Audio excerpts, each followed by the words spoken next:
नमस्कार दोस्तों, स्वागत है आपका अपने प्लेटफ़ॉर्म एनसीईआरटी बाय विक्रम पर। जैसा कि आपको पता है, ये एनसीईआरटी के लाइन बाय लाइन एक्सप्लेनेशन के वीडियोज़ ख़ास तौर पर बनाए जा रहे हैं हमारे साथी अध्यापकगण के लिए और जो बच्चे सिविल सर्विसेज की तैयारी करते हैं उनके लिए। तो दोस्तों, हम पढ़ रहे हैं कक्षा 8 की सामाजिक विज्ञान की आपकी जो न्यू एनसीईआरटी की बुक है उसका अध्याय नंबर 4। ठीक है, इसमें हमने पढ़ा था कि अंग्रेजों ने जिस प्रकार से भारतीयों पर अत्याचार किए थे, तो उससे भारत में किस प्रकार का विद्रोह हुआ, किन-किन स्थानों पर विद्रोह उत्पन्न हुए थे, मतलब कि अंग्रेजों का कहाँ विरोध हुआ था, वो बात हमने की थी और कुछ विद्रोह हमने पढ़ लिए थे और आज हम जो महत्वपूर्ण विद्रोह है, उनको इस पार्ट में कवर करेंगे। तो सबसे पहले हम पढ़ेंगे किसानों का विद्रोह और उसके बाद हम पढ़ेंगे जो आपके सिलेबस के हिसाब से मोस्ट इम्पोर्टेंट है 1857 का विद्रोह। चाहे कोई भी एग्जाम हो किसी प्रकार का, चाहे कॉम्पिटिटिव हो, चाहे आपका 8th क्लास का हो, 1857 के विद्रोह से क्वेश्चन आता ही आता है। तो इस पार्ट को आप बिल्कुल आराम से बिल्कुल भी स्किप नहीं करें और बिल्कुल आराम से इस पार्ट को समझें। तो चलिए हमारा आज का जो लेक्चर है वो हम स्टार्ट करते हैं। तो सबसे पहले हम बात कर लेंगे आर्थिक शोषण के विरुद्ध कृषकों का विद्रोह। सबसे पहले आप समझना होगा कि आर्थिक शोषण क्या होता है। आर्थिक मतलब धन से संबंधित शोषण भी, ठीक है, कि किस प्रकार से उनका आर्थिक शोषण कर रहे थे अंग्रेज भारतीय किसानों का, मतलब उन पे कर बहुत ज्यादा लगा रहे थे, टैक्स है ना, वो बहुत ज्यादा लगा के जो किसानों का धन है वो लूट रहे थे। तो यहाँ देखिए, अकालों के अतिरिक्त एक तो अकाल पड़ रहे थे, किसानों की फसल पहले से ही कम हो रही थी अकालों के कारण। इसके साथ साथ जो किसान थे अन्यायपूर्ण ब्रिटिश कर प्रणाली से पीड़ित थे। जो उनकी कर प्रणाली थी, कर लेने की नीति थी, वो बहुत ज्यादा अन्यायपूर्ण थी। तो हम समझेंगे किस प्रकार से अन्यायपूर्ण थी, वो सारी बात हम डिटेल में यहाँ समझेंगे। प्राय अपनी भूमि जमींदारों और साहूकारों को हार जाते थे वे। तो मतलब कि टैक्स इतना ज्यादा था कि जब वो टैक्स नहीं चुका पाते थे तो इसके कारण क्या होता कि उन्हें अपनी भूमि जमींदारों और साहूकारों को हार जाते थे, क्योंकि जमींदार क्या करते हो, टैक्स लेने वाले ही थे जमींदार जो अंग्रेजों ने नियुक्त किए थे। जब वो टैक्स नहीं चुका पाते थे या फिर यदि वो साहूकारों से कर्जा लेके टैक्स चुका देते थे तो फिर वो इस प्रकार से उसकी जमीन ही चली जाती थी, वो गिरवी रख के कर न कभी वो कर्ज चुका पाते और न आपका कभी आपका वो टैक्स चुका पाते और इस कारण उनकी जमीनें भी चली जाती, या तो साहूकार ले लेता या फिर आपका ये जमींदार उनकी जमीन ले लेता। तो उसी में हम बात करेंगे नील विद्रोह 1859 से 1862 के बीच ये चला था। इस शोषण को दर्शाता है। बंगाल के उत्तरी भागों में यूरोपीय नील उत्पादकों ने किसानों को, अब समझना ये किस प्रकार की अन्यायपूर्ण नीति किसानों के लिए लेके आए थे। बंगाल के उत्तरी भागों में यूरोपीय नील उत्पादकों ने किसानों को क्या कहा भी, खाद्यान्न फसलों के स्थान पर नील बोने को विवश किया भी। जो आपके यहाँ पे नील उत्पादक थे ना, यूरोप के जो नील उत्पादक थे, उन्होंने किसानों को क्या कहा कि आप खाद्यान्न फसलों के स्थान पर नील बोने पर विवश किया कि आपको नील उगाना होगा, जिसकी यूरोप में बहुत मांग थी। कृषकों के अतिरिक्त खेत मालिक एवं व्यापारी सभी लाभार्थी थे भी। तो इसमें कहा कि उन्होंने, क्योंकि जो आपका यूरोप है, आपका आप समझ गए होंगे यूरोप महाद्वीप की मैं बात कर रहा हूँ, उन देशों की मैं बात कर रहा हूँ जहां से अंग्रेज व्यापार करते थे। तो उन देशों में क्या थी, भारतीय जो नील थी उसकी मांग बहुत ज्यादा थी, ठीक है। तो वहां से जो व्यापारी आए वो किस चीज की डिमांड करते थे, वो डिमांड करते थे नील की। तो यहाँ पे जो जमींदार थे या फिर अंग्रेज जो व्यापारी थे, उन्होंने भारतीय किसानों से कहा कि आप खाद्यान्न फसलों को मत उगाइए। खाद्यान्न मतलब जो चीज खाने के काम आती, जैसे चावल है, गेहूं, इन फसलों को छोड़िए और आप नील की खेती आपको करनी होगी। तो उसने कहा कि खाद्यान्न फसलों के स्थान पर नील बोने को विवश किया, जिसकी यूरोप में बहुत मांग थी। कृषकों के अतिरिक्त खेत मालिक एवं व्यापारी सभी लाभार्थी, उसने कहा कि जो किसानों को छोड़ के इसमें सभी को लाभ होता था, चाहे आपका वो जमींदार हो, चाहे वो आपका साहूकार हो, चाहे वो व्यापारी हो, सिर्फ किसानों को छोड़ के इस चीज में सभी को लाभ होता था। अत्यल्प परिश्रमिक के कारण कृषकों को ऋण गुलामी झेलनी पड़ी भी, ठीक है। इसमें क्या था कि इसमें अतलत मतलब कि बहुत ज्यादा परिश्रम करना पड़ता था, कि कारण कृषकों को ऋण गुलामी झेलनी पड़ी। जब उन्होंने नील की खेती करने से मना किया तब उन्हें कारावास, अत्याचार तथा संपत्ति की हानि सहनी पड़ती थी। तो यहाँ पे देखिए कि नील की खेती में एक तो आपका परिश्रम बहुत ज्यादा लगता है, मतलब जो आपकी मजदूरी है वो बहुत ज्यादा लगती है। अंग्रेज फिर उसकी कीमत भी ठीक से नहीं देते। शायद नील की जो फसल होती है वो 3-4 साल में एक बार ही होती है, ठीक है। तो इसके कारण किसानों ने उसको जब या तो करते तो उसके कर्ज के चक्कर में फंस जाते हैं, कर्ज लेना पड़ता तो फिर उनको ब्याज देना पड़ता, इस प्रकार न उनका कर्ज मुक्त होते न वो ब्याज मुक्त होते, उनकी जमीन चली जाती। यदि किसी किसान ने मना किया कि मैं नील की खेती नहीं करूंगा तो उन्हें कारावास जेल में डाल देते, अत्याचार करते, संपत्ति की हानि सहनी पड़ती। किसानों का विद्रोह मुख्यतः उन खेत मालिकों के विरुद्ध था जिन्होंने बाड़े के सैनिकों द्वारा किसानों पर हमला किया। तो यहाँ जो खेत मालिक थे कि किसी आपका जमींदार है उसके पास 300 एकड़ जमीन है तो वो उनसे क्या खेती करवाता था दूसरे किसानों से, तो वो क्या करता कि बाड़े के सैनिक लेके आता और उनसे जबरदस्ती क्या करवाता, नील की खेती करवाता था, उनके खिलाफ था। किंतु शिक्षित बंगालियों एवं प्रेस का समर्थन मिलने पर ब्रिटिश प्रशासन कुछ दमनकारी उपायों को हटाना पड़ा। उसने कहा कि फिर क्या हुआ, कुछ शिक्षित बंगाली थे, आपके शिक्षित लोग थे जिन्होंने क्या किया, इस चीज का मुद्दा उठाया। और जो आपका प्रेस का समर्थन मतलब जो पत्रिकाएं निकलती थी, अखबार निकलते थे, उनमें भी इनका जिक्र किया गया कि किस प्रकार से किसानों को परेशान किया जा रहा है, ये नीति गलत है। तो कुछ उन्होंने दमनकारी उपाय को उठाना पड़ा, जो अत्याचार दमनकारी नियम, जैसे आपका उनको जेल भेजना अगर मना करे तो इस प्रकार के कुछ नियम थे अंग्रेजों को वो कम करने पड़े। लेकिन ये शोषण उन्होंने जारी रखा। जब हम गांधी जी के बारे में पढ़ेंगे तब हम देखेंगे किस प्रकार से ये उन्होंने एक सत्याग्रह यहाँ पर किया था, आंदोलन चलाया था। ये देखिए अब आप सबके मन में क्वेश्चन होगा कि नील आखिर है क्या, क्योंकि आपके एरिया में नील की खेती नहीं होती। नील एक प्राकृतिक गहरा नीला रंग है जो वस्त्र रंगने में प्रयोग होता है। क्या आप ऐसे अन्य पारंपरिक प्राकृतिक रंगों को जानते हैं जिनका उपयोग भारत में वस्त्र रंगने के लिए किया जाता है? नील क्या होता है कि नीला रंग होता है, उसका काम किस काम में आता है कि वस्त्र को रंगने के काम आता है। जब हम उससे नीले वस्त्र रखते हैं वो बहुत शानदार चमक पैदा करता है, इसलिए उसकी डिमांड बहुत ज्यादा थी। ठीक है, इसके अलावा भारत में और किसी चीज से वस्त्र रंगते हैं क्या? आप एक बार कमेंट में जरूर बताएं। यदि आपके इलाके में किसी फसल या प्राकृतिक चीज है जिससे रंगाई का काम होता है तो आप कमेंट में एक बार जरूर बताएं।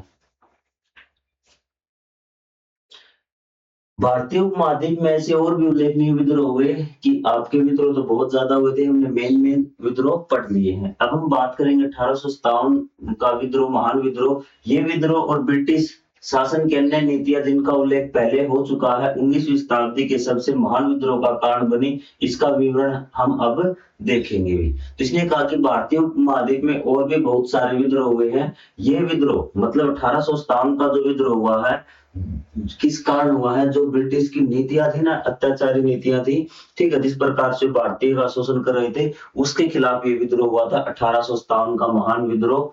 ठीक है, 19वीं शताब्दी के सबसे महान विद्रोह का ये सबसे महान विद्रोह 1957 की, इसका विवरण अब हम देखेंगे। ठीक है, एक विद्रोह आपको दिया गया म्यूटिनी, नाम दिया गया, क्या दिया गया है? म्यूटिनी। इस संदर्भ में विद्रोह का तात्पर्य सैनिकों या नौसेना के नाविकों द्वारा अपने अधिकारियों के विरुद्ध की गई बगावत से है। भी म्यूटिनी क्या है कि जब सैनिक है या फिर कोई नौसेना के नाविक है अपने उच्च अधिकारियों के खिलाफ विद्रोह कर देता है तो उसको हम बोलते हैं म्यूटिनी। क्या बोलते हैं? म्यूटिनी। जब आपका सिपाही है जो आपको क्या करता, बगावत कर देता, मतलब उसके आदेश नहीं मानता, कहता मैं तुम्हें नहीं मानता, तुम कौन हो?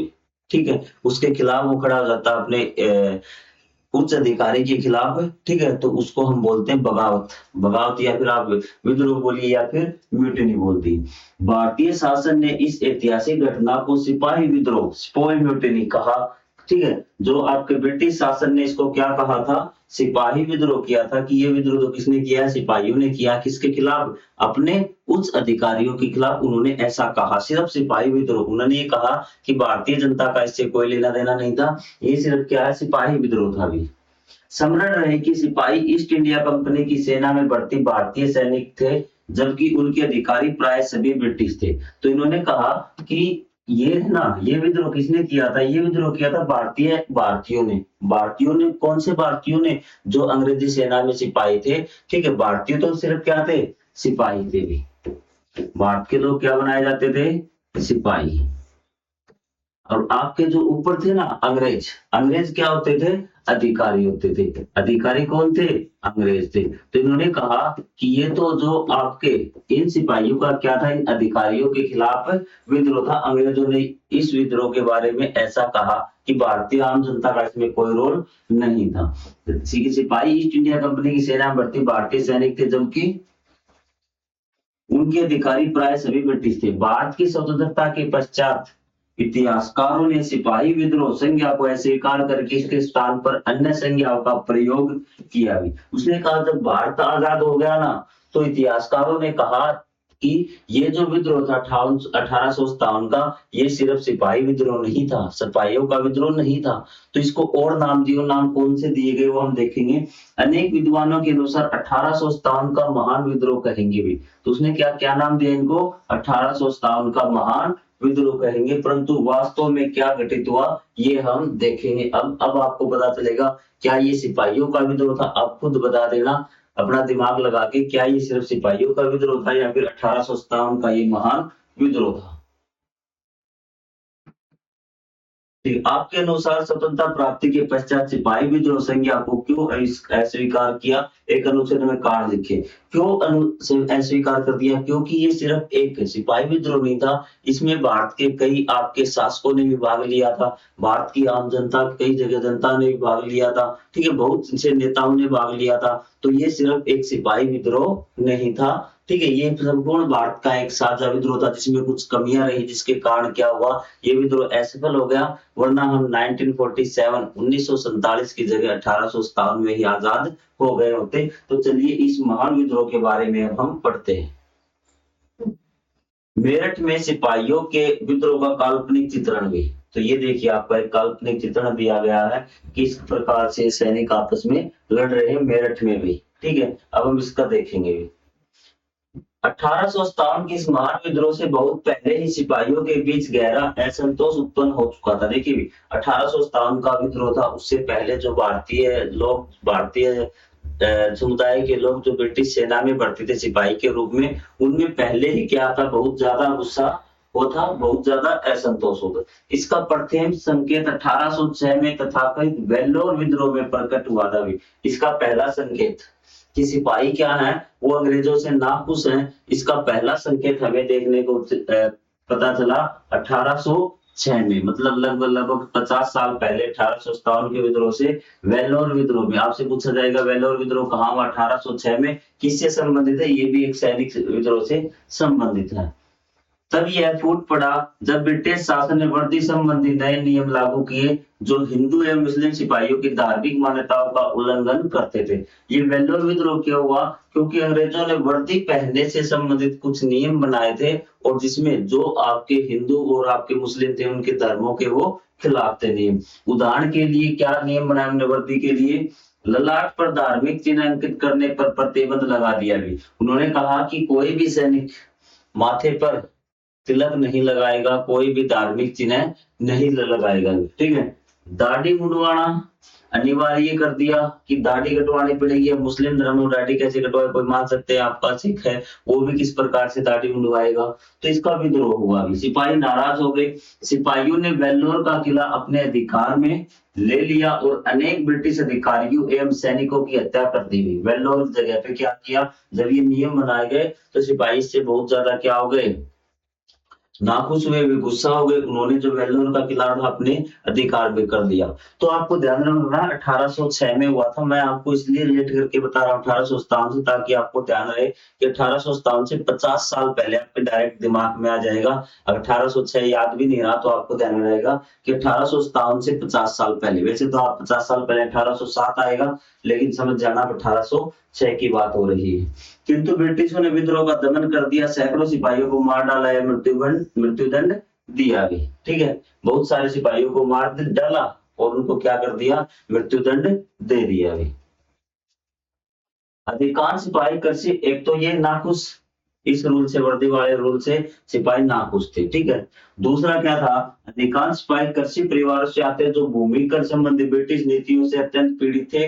वर्षों की निराशा के उपरांत 1857 में उत्तर एवं मध्य भारत में यह जन प्रवाद फैल गया कि नई राइफल। अब देखिए कि मैं इसकी बात बाद में पहले बता दूंगा कि सभी जो आपके सैनिक थे, लगभग सिपाही, वो क्या थे? आपके किसान परिवारों से आते थे, जो आपकी ब्रिटिश सेना में भर्ती थे, अंग्रेजों की सेना में भर्ती थे। आप कहेंगे कि भारतीय अंग्रेजों की सेना में क्यों भर्ती हुई? क्योंकि उन्हें घर चलाना था, उन्हें रोजगार लेना था भी, ठीक है, इस कारण क्या हुए वो ब्रिटिश सेना में भर्ती हो गए। ये चीज आपकी क्लियर, क्योंकि कई बच्चों के मन में क्वेश्चन घूम रहा है कि भारतीय अंग्रेज सेना में क्यों भर्ती हुई।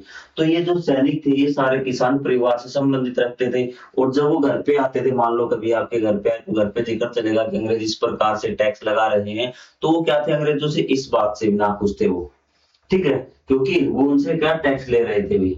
ठीक है, वर्षों की निराशा के उपरांत इस कारण क्या है, वो मन ही मन अंग्रेजों से क्या थे, ज्यादा नाराज थे भी।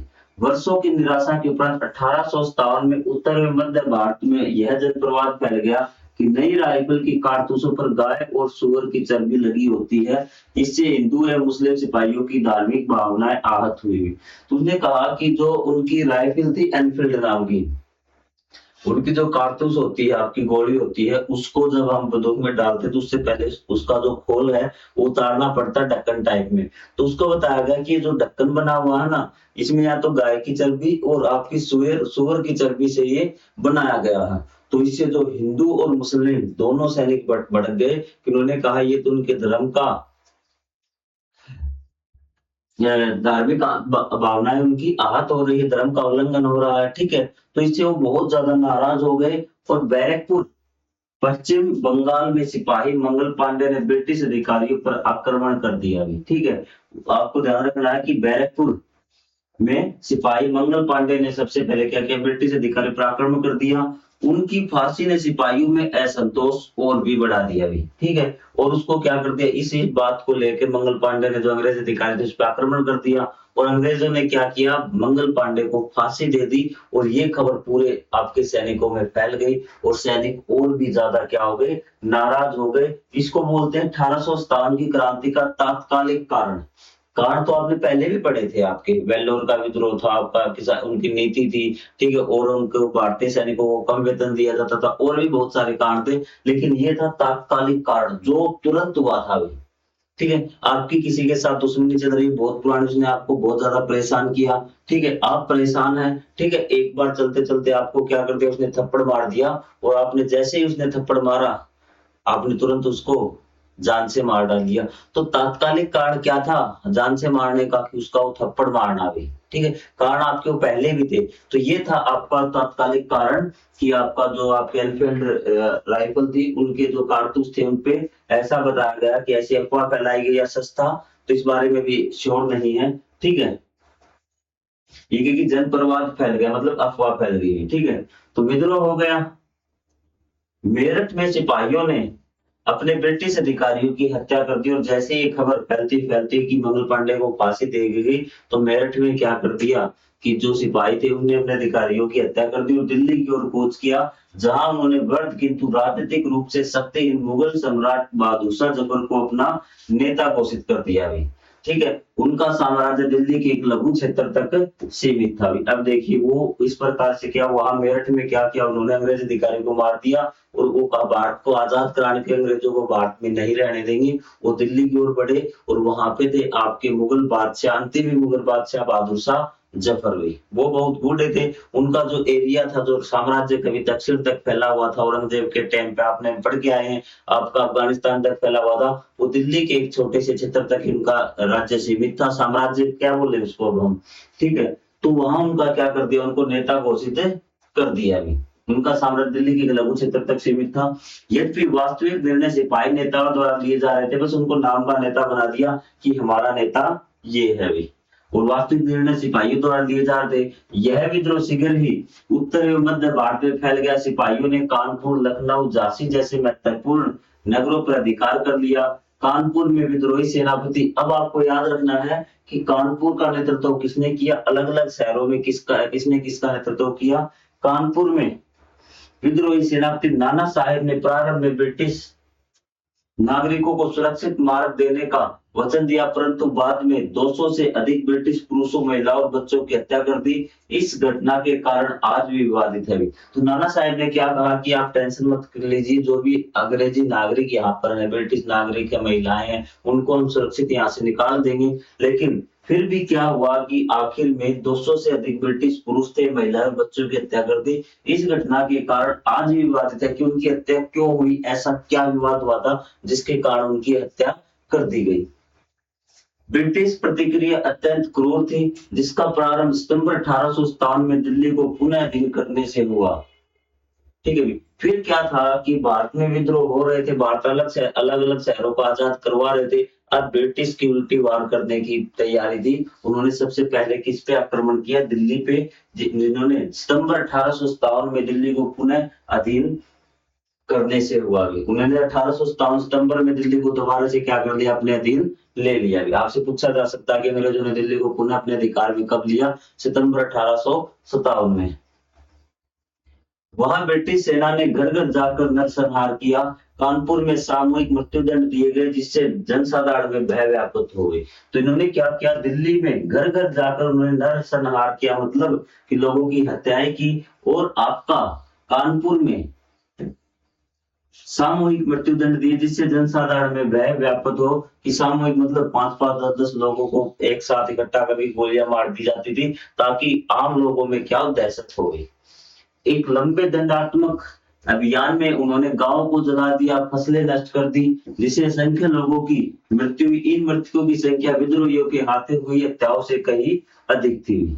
ठीक है। जो जो ये लोग मारे गए हैं ना, इन लोगों की हत्या, इन मृतकों की संख्या विद्रोहियों के हाथे हुई हत्याओं से कहीं अधिक थी। मतलब कि अंग्रेजों के कम मरे थे, लेकिन बदले में अंग्रेजों ने बहुत ज्यादा भारतीयों की हत्या की हुई। कुछ इतिहासकारों के अनुसार वीर नेतृत्व के होते विद्रोह सफल रहा, क्योंकि सिपाहियों में एकता व सुसंगत रणनीति का अभाव था।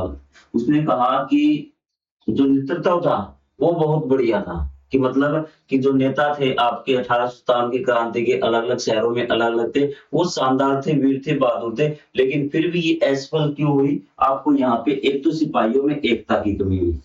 ठीक है। एक सुसंगत रणनीति का अभाव, कि उनके पास कोई एक अच्छी रणनीति नहीं थी, हमें किस प्रकार से इनसे लड़ना है। ठीक है। कहीं से विद्रोह कर दिया, वहां अंग्रेजों ने दबा दिया, फिर कहीं पे विद्रोह कर दिया, फिर वो आपसे दबा दिया। मतलब अगर एक साथ विद्रोह करते ना, तो शायद हम 1857 में आजाद हो जाते हैं। ठीक है। वो सारे अपने अपने हिसाब से चल रहे थे। यह विद्रोह भले ही विफल रहा, किंतु यह एक ऐतिहासिक मोड़ सिद्ध हुआ। इसने विचार का बीज बोया कि विदेशी शासन अस्वीकार्य है। उसने कहा कि ये विद्रोह बेशक हमारा असफल हो गया हो, इसमें हम आजाद नहीं हो गए, लेकिन इससे एक बात स्पष्ट हो गई भारतीयों में, कि अब हम गुलाम नहीं रहेंगे, चाहे कुछ भी हो जाए भी। ठीक है। इसने विदेशी शासन का अस्वीकार्य है। यह भी अन्य विधियों के साथ बढ़कर 20वीं शताब्दी के में आरंभ पूर्ण स्वतंत्रता के संघर्ष में परिणत हुआ। कि ये जो भावना उत्पन्न हुई थी ना, यही इसने पूरी सफलता पाई कब? आपका 15 अगस्त 1947 को। इसी बीच 1858 में ब्रिटिश राजसत्ता ने ईस्ट इंडिया कंपनी से भारत का शासन अपने अधीन ले लिया, और इसके साथ ही ब्रिटिश राज का आरंभ हुआ। और अब तक जो मैं आपको बताने जा रहा हूँ, ध्यान से सुनना। अब तक जो शासन कर रहे थे भारत पे, वो थे आपके ब्रिटिश ईस्ट इंडिया कंपनी। लेकिन अब उन्होंने क्या कहा कि कंपनी आपने शासन बहुत ज्यादा कर लिया। ठीक है। कंपनी और अधिकारियों का समूह था। अब शासन कौन करेगा? डायरेक्ट जो ब्रिटिश देश है, उसने अपना शासन अपने हाथों में ले लिया। क्वेश्चन बनेगा कि कब ब्रिटिश ने अपना जो शासन है भारत का अपने हाथों में लिया? 1858 में। ये रहा ब्रिटिश राज का आरंभ हुआ। ये देखिए, इस लाइन को दोबारा पढ़िए एक बार। इसी बीच 1858 ब्रिटिश राजसत्ता ने ईस्ट इंडिया कंपनी से भारत का शासन अपने अधीन ले लिया। कि पहले किसके था? ब्रिटिश ईस्ट इंडिया कंपनी से था, तो वहां से भारत का शासन अपने हाथ में ले लिया। इसके साथ ही ब्रिटिश राज का आरंभ हुआ। ब्रिटिश नीतियां आक्रामक विस्तार की अपेक्षा नियंत्रण को सुदृढ़ केंद्रित हो गई। अब उन्हें क्या करना था? ब्रिटिश जो नीतियां थी, अब उनका मुख्य काम विस्तार करना नहीं था, अपने क्षेत्र को बढ़ावा देना। उनका काम था कि अब जहां पे अपना नियंत्रण है, जब क्षेत्र अपने गुलाम है, उस क्षेत्र पे हमें क्या करना? व्यवस्था सुदृढ़ करनी है, कि अब और ज्यादा साहस न करे आजाद होने का। तो इस प्रकार की नीति उसी परिवर्तन हुई। भारतीय सेना का पुनर्गठन इस प्रकार किया गया कि भविष्य में एकीकृत विद्रोह की संभावना न रहेगी। कि सेना का भी पुनर्गठन इस प्रकार से किया गया कि सभी सैनिकों में एकता न हो, और वो एक दोबारा से इस प्रकार का विद्रोह न करें। भारत में यूरोपीय उपनिवेशवाद की विरासत हुई। भारत पर यूरोपीय विजय और शासन किसी प्रकार से सभ्यकारी अभियान नहीं था। जो हमने स्टार्टिंग में किया था, स्टार्टिंग में अंग्रेजों ने, जो इतिहासकार आपस में बात कर रहे थे कि उपनिवेशवाद किस लिए बनाया गया है, तो जो बाकी इतिहासकार थे, भारतीय इतिहासकार, वो तो कह रहे थे ये तो सिर्फ भारत को लूटने के लिए ही क्या था, उपनिवेशवाद किया है अभी, ठीक है? क्योंकि मेन मकसद क्या था, उनको भारत को गुलाम बनाने का, भारत पर अधिकार करने का, कि भारत को लूटना। लेकिन जो अंग्रेज इतिहासकार थे, ब्रिटिश इतिहास, उन्होंने कहा हम तो भारत को क्या है कि भारत में हम रेल बिछाई, हमने भारत को शिक्षित किया, भारत को पहनना सिखाया। तो ये चीज उन्हें बताया कि सभ्यकारी अभियान इसको नाम दिया था। तो यह साबित होगी कि भारत पर यूरोपीय विजय और शासन किसी प्रकार से सभ्यकारी अभियान नहीं था, क्योंकि भारत की अपनी सभ्यता यूरोप से कहीं प्राचीन थी। ठीक है, भारत की जो सभ्यता मतलब कि आपके रहने सहने का तरीका, आपका शिक्षा का तरीका, आपके जो भी काम आप करते हो का तरीका, सारी एक सभ्यता में आती है कि भारत की सभ्यता अंग्रेजों से काफी ज्यादा पुरानी और अच्छी थी। यह शासन अधीनता और शोषण की नियमित व्यवस्था थी भी। ये वास्तव में क्या था कि यह शासन अधीनता और शोषण की नियमित व्यवस्था थी, कि शोषण किया गया था, जिसमें आवश्यकता पड़ने पर क्रूर दमन किया जाता था। केवल कुछ सीमित भारतीय भी जिन्होंने ब्रिटिश शासन को स्वीकार्य माना, कि कुछ ही भारतीय थे आपके, ठीक है, कि जो ब्रिटिश के पक्ष में थे, शायद उनको ब्रिटिश से धन प्राप्त होता होगा, ब्रिटिश ने उनसे आपको उनको सुविधाएं दी होंगी, तो वो क्या थे कि अंग्रेजों के पक्ष में थे। बाकी शेष भारतवासियों को उपनिवेशवाद से पीड़ित विश्व के अन्य उपनिवेशित क्षेत्रों की भांति अन्याय, उत्पीड़न, हिंसा और विस्थापन सहना पड़ा। विस्थापन मतलब एक स्थान से दूसरे स्थान उनको जाना पड़ा, छोड़कर अपने। अब हम बात करते हैं दो वीरांगनाओं की, ठीक है। झांसी की रानी लक्ष्मीबाई ने अपने राज्य को ब्रिटिश आधिपत्य से बचाने के लिए वीरतापूर्वक लड़ाई लड़ी। नाना साहेब के सैन्य सलाहकार मराठा तात्या टोपे के सहयोग से रानी लक्ष्मीबाई ने गिरी हुई झांसी से निकलकर ग्वालियर का दुर्ग जीत लिया था और वहां का कोष तथा अस्त्रागार अपने अधिकार में ले लिया। ये 1857 की बातें हो रही हैं, ठीक है। वे 18 जून, अब आप देखिए ध्यान से, आपसे क्वेश्चन क्या बनेगा कि नाना साहेब के सैन्य सलाहकार मराठा तात्या टोपे के सहयोग से भी, किसके सहयोग से उन्होंने ग्वालियर का दुर्ग जीता था आपका, वो जीता था तात्या टोपे के सहयोग से। और ये पूछा जा सकता है कि रानी लक्ष्मीबाई ने कहाँ का आपका किला जीता, वो ग्वालियर का किला था। 18 जून 1857 को रणभूमि वीर गति को प्राप्त हुई भी। जो आपकी रानी लक्ष्मीबाई है वो कब वीर गति को प्राप्त हुई, 18 जून 1858 को भी। झांसी पर आक्रमण का नेतृत्व करने वाले ब्रिटिश सेनापति ने लिखा था कि रानी, कि जिसने इस पे आक्रमण किया था ना, उस सेनापति ने ही लिखा था रानी लक्ष्मीबाई के बारे में कि अपनी सुंदरता, बुद्धिमत्ता, धैर्य और अपने अधीनस्थों के प्रति उदारता के लिए उल्लेखनीय थी। उनके उच्च पद के साथ ये गुण उन्हें सभी विद्रोही नेताओं में सर्वाधिक खतरनाक बनाते थे भी, ठीक है। वे विद्रोहियों में सर्वश्रेष्ठ और सर्वाधिक वीर थी। तात्या टोपे ने संघर्ष को 1859 के प्रारंभ तक जारी रखा, परंतु विश्वासघात के दौरान उन्हें पकड़कर ब्रिटिश को सौंप दिया, उन्हें फांसी दे दी गई। आपका कि रानी लक्ष्मीबाई, जब आपका दुश्मन भी आपकी प्रशंसा करता है ना, वही आपकी असली वीरता है। कि रानी लक्ष्मीबाई पर जिस ब्रिटिश अधिकारी ने आक्रमण किया था, सेनापति ने आक्रमण किया था, उसी ने कहा था कि रानी लक्ष्मीबाई जो भारतीय विद्रोही थे उनमें सबसे खतरनाक थी। तो आपका ये जो आपको डेट दी हुई, ये आपको याद रखनी है। 1859 में आपका कुछ लोगों की विश्वासघात करने के कारण तात्या टोपे भी पकड़े गए, उनको फांसी दे दी गई। अब हम बात करेंगे एक और भारतीय महान महिला की। अवध की बेगम हजरत महल ने भी ब्रिटिश शासन के विरुद्ध बर्बत प्रतिरोध किया। जब उनका राज्य ब्रिटिश शासन द्वारा अधिकृत कर दिया गया, 1857 के विद्रोह, उन्होंने विद्रोहियों का साथ दिया और ब्रिटिश शासन द्वारा लखनऊ पर पुनः अधिकार के प्रयासों के विरुद्ध नगर की रक्षा का नेतृत्व किया। कि आपका उसने क्रांतिकारियों ने, जो आपके 1857 के विद्रोह थे, उन्होंने क्या किया था, लखनऊ पे क्या कर लिया था, अधिकार कर लिया था। तो जब अंग्रेज दोबारा से उस पर अधिकार जमाना है लखनऊ पर, तो आपके अवध की बेगम हजरत महल ने उनका कड़ा विरोध किया था। ब्रिटिश शासन ने उन्हें आत्मसमर्पण करने पर सुरक्षित मार्ग देने का प्रस्ताव दिया। उसने कहा, ब्रिटिश अंग्रेजों ने कहा कि अगर आप आत्मसमर्पण कर दोगे, सरेंडर कर दोगे मेरे सामने, तो हम आपको छोड़ देंगे। किंतु उन्होंने इसे स्पष्ट रूप से स्वीकार कर दिया। अंततः उन्हें समीपवर्ती नेपाल में शरण लेनी पड़ी और वहां से कहां चली गई, नेपाल में चली गई। नवंबर 1858 में ब्रिटेन की महारानी विक्टोरिया ने एक घोषणा पत्र जारी कर ईस्ट इंडिया कंपनी के शासन का अंत कर दिया भी। इस घोषणा पत्र में धार्मिक मामलों में हस्तक्षेप न करके प्रशासन में भारतीयों की अधिक भागीदारी का वचन दिया गया। जब 1857 का विद्रोह शांत हो गया, तो जब उसने आपका ब्रिटेन सरकार है, उसने क्या किया, ईस्ट इंडिया कंपनी का शासन समाप्त कर दिया और अब शासन अपने हाथों में ले लिया। तो उन्होंने वहाँ रानी विक्टोरिया का क्या था, एक घोषणा पत्र है वो सुनाया गया, उसमें ये कहा गया कि हम आपको ये रियायतें देंगे, ठीक है, जो आपके उच्च अधिकारी होंगे उसमें भारतीय भी शामिल होंगे, ठीक है, और धार्मिक मामलों में किसी प्रकार का हस्तक्षेप नहीं करेंगे हम, चाहे वो हिंदू के मामलों में, चाहे आपके मुस्लिमों के मामले में हो।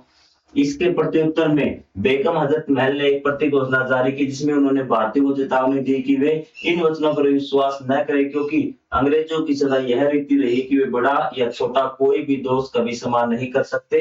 तो उन्होंने कहा कि बेगम हजरत महल ने उसके विपक्ष में एक क्या है, घोषणा जारी की, और बेगम हजरत महल ने ये प्रस्ताव मतलब भारत की जनता तक पहुंचाया कि ये अंग्रेज हैं, इनकी किसी भी बात का आप विश्वास मत कीजिए, ये आपका चाहे छोटा दोष हो या बड़ा कभी भी माफ नहीं करेंगे, क्योंकि आपने 1857 में जो हानि पहुंचाई है ना, तो उसका बदला ये आपसे लेंगे ही लेंगे। ये आज आपसे बड़ी वादे करें, हम ऐसे करेंगे आपके लिए, ऐसे करेंगे, ताकि आपके अंदर जो गुस्सा है वो शांत हो जाए। उसी समय इस समय औपनिवेशिक शासक के कुछ अनपेक्षित परिणाम भी हुए। इसने भारत को विश्व से और विश्व को भारत से जोड़ा, ठीक है। कुछ उन्होंने सुधार किए अंग्रेजों ने, तो इसने भारत को विश्व से और विश्व को भारत से जोड़ा, पुनः जोड़ा, मतलब ब्रिटिश शासन ने अपने अधिकार क्षेत्रों के प्रत्येक पक्ष के बारे में व्यवस्थित रूप से विस्तार से लिखा। उन्होंने इस उपमहाद्वीप का गहन सर्वेक्षण किया और बड़ी विस्तृत जाति सूचियां बनाई, ठीक है। उन्होंने फिर क्या किया, इसका थोड़ा सा अध्ययन किया भारत के बारे में, भारतीय उपमहाद्वीप का, और जाति सूचियां बनाई। यद्यपि वे सूचियां त्रुटिपूर्ण थी, क्योंकि उसमें नस्ल की अवैज्ञानिक किंतु प्रचलित अवधारणाओं का उपयोग किया गया था। आनुवंशिक के अनुसार नस्लें नहीं होती, उसमें नस्लों का जिक्र किया गया था, ठीक है, जो जातियों की श्रेणियां बनाई उसमें नस्लों का जिक्र किया गया था। उन्होंने भारत के स्मारकों के दस्तावेज बनाए, उनकी कला और वास्तुकला का अध्ययन किया गया, कुछ खंडरों को पुनर्स्थापित किया गया, ठीक है। भारत के जो स्मारक थे ना, मतलब भारत के बारे में कुछ उन्होंने लिखना स्टार्ट किया, भारत के जो आपके स्मारक थे, मंदिर थे, उनके बारे में लिखना स्थापित किया, कुछ खंडरों को पुनर्स्थापित किया गया, पुरातत्व शास्त्र का आरंभ किया गया। किंतु इस प्रक्रिया में उन्होंने भारत से हजारों मूर्तियां, चित्र रत्न, पांडुलिपियां और अन्य सांस्कृतिक धरोहरें चुरा ली। भारत का जो साहित्य था, भारत की जो महत्वपूर्ण चीजें थी, मूल्यवान चीजें थी, हीरे थे, मोती थे, ठीक है, वो वहां से चुरा ली, और यूरोपीय संग्रहालय, निजी संग्रहालय में भेज दिया गया।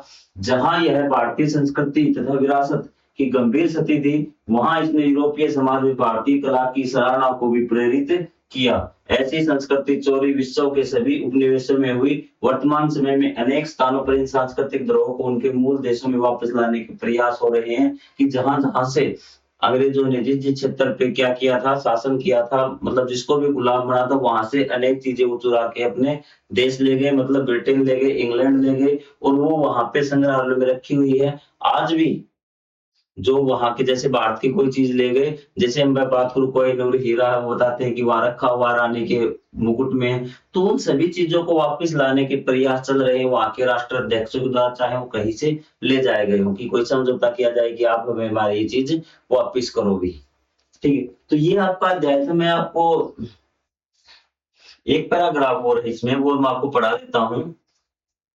यद्यपि ब्रिटिश विद्वान संस्कृत भाषा में निपुण होने वाले प्रथम यूरोपीय नहीं थे वे, तथापि उन्होंने संस्कृत ग्रंथों की यूरोपीय भाषा में अनुवाद करने का कार्य अवश्य आरंभ किया। उसने कहा कि ब्रिटिश विद्वान संस्कृत भाषा में निपुण होने वाले प्रथम यूरोपीय नहीं थे वे, ठीक है। और भी जो यूरोपीय थे वो क्या थे, संस्कृत भाषा सीख चुके थे, सिर्फ ब्रिटिश वाले पहले नहीं थे। उन्होंने संस्कृत ग्रंथों के यूरोपीय भाषा में अनुवाद करने का कार्य अवश्य आरंभ किया। तत्पश्चात फ्रांसीसी, जर्मन, अन्य यूरोपीय विद्वान भी इस पथ पर अग्रसर हुए कि उन्होंने आपकी संस्कृत भाषा सीखी, और संस्कृत भाषा का जो ग्रंथ था वो आपके उनकी भाषा में डाला, अंग्रेजी में ट्रांसलेट किया, फ्रांसीसियों ने फ्रेंच भाषा में ट्रांसलेट किया। इस प्रकार अलग अलग भाषाओं में उन्होंने इनको लिखा। अध्ययन के पीछे विभिन्न प्रकार की प्रेरणा थी। कुछ विद्वान भारत की प्राचीन संस्कृति के वास्तविक जिज्ञासु अथवा प्रशंसक थे, जबकि अन्य का उद्देश्य यह था कि भारतीय भाषा ग्रंथों के अध्ययन द्वारा ईसाई धर्म की श्रेष्ठता प्रदर्शित करना अधिक सरल होगा भी। तो कुछ तो क्या थे कि भारत की जो संस्कृति थी उसके बहुत ज्यादा प्रशंसक थे, लेकिन कुछ क्या थे कि हम इसको पढ़ें और उसमें से कमियां निकालें और इन कमियों के बारे में हम क्या है कि भारतीय जो गरीब लोग हैं उनको बताएं और ईसाई धर्म को श्रेष्ठ साबित करें। दो प्रकार से वो इनको पढ़ रहे थे।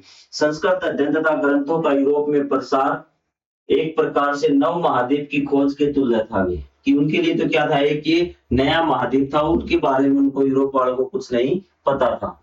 जैसा कि जर्मन दार्शनिक गेorg हेगले ने कहा, भारतीय ग्रंथों का प्रभाव यूरोपीय दार्शनिकों, साहित्यकारों,